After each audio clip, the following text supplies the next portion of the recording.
హరే కృష్ణ. నేను ఇప్పుడు జగన్నాథపురిలో ఉన్నాను. ఇదిగో ఇది కనిపించేదే జగన్నాథ మందిరం, జగన్నాథ గోపురం, జగన్నాథ మందిరం. ఇదిగో వెనకాల కనిపించేది జగన్నాథ రథం, బలదేవ రథం, సుభద్రాదేవి రథం. ఈ మూడు రథాల్లోనే మన పూరిలో జగన్నాథ రథయాత్ర జరుగుతుంది. ఇదిగో ఇదే టెంపుల్ ప్రాంతం. ఇక్కడి నుంచే రథయాత్ర స్టార్ట్ అవుతుంది.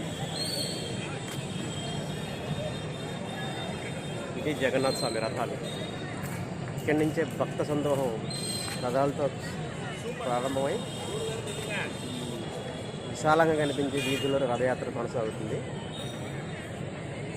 ఇక్కడి నుంచి రథం, ఈ మూడు రథాలు, ఇక్కడ కనిపించే ఈ మూడు రథాలు జగన్నాథ స్వామి, బలదేవ్, సుభద్రమాయి, ఈ మూడు రథాలు ఇక్కడి నుంచే ప్రారంభమై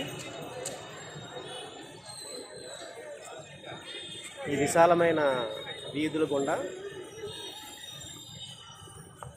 గుండీచా మందిరం అని ఇక్కడికి ఒక 3 కిలోమీటర్స్ దూరంలో ఉంటుంది. అక్కడికి రథయాత్ర కల్మినేట్ అవుతుంది. తిరిగి వారం తర్వాత మళ్ళీ అక్కడి నుంచి రథయాత్ర, తిరుగు రథయాత్ర అంటారు దాన్ని. ఆ రథయాత్ర ప్రారంభమై ఇక్కడ మళ్ళీ ఇక్కడే గుడి దగ్గరికి వచ్చి ఆ రథయాత్ర ముగుస్తుంది. ఈ మూడు రథాలు ఇంకా రథయాత్ర జరిగిన తర్వాత ఇంకెక్కడే ఉంచారు. సాధారణంగా ఇంకో 10 రోజుల తర్వాత ఈ రథాలను తీసేస్తారు ఇక్కడి నుంచి. ఈ మూడు కూడా జగన్నాథ రథాలు. ఇంకో కొద్దిగా దగ్గర నుంచి మీకు చూపిస్తున్నాను.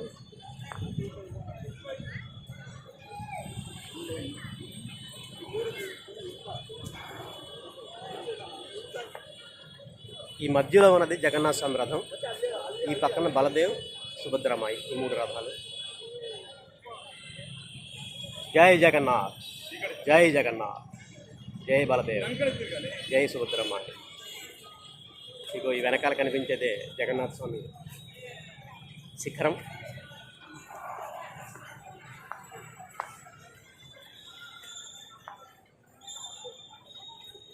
ఈ వెనకాల కనిపించేదే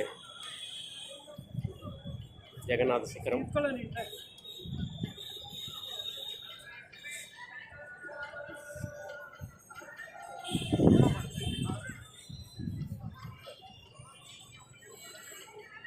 ఆ దూరంగా కనిపించేదే ముఖద్వారం, టెంపుల్ లోపలికి వెళ్ళడానికి.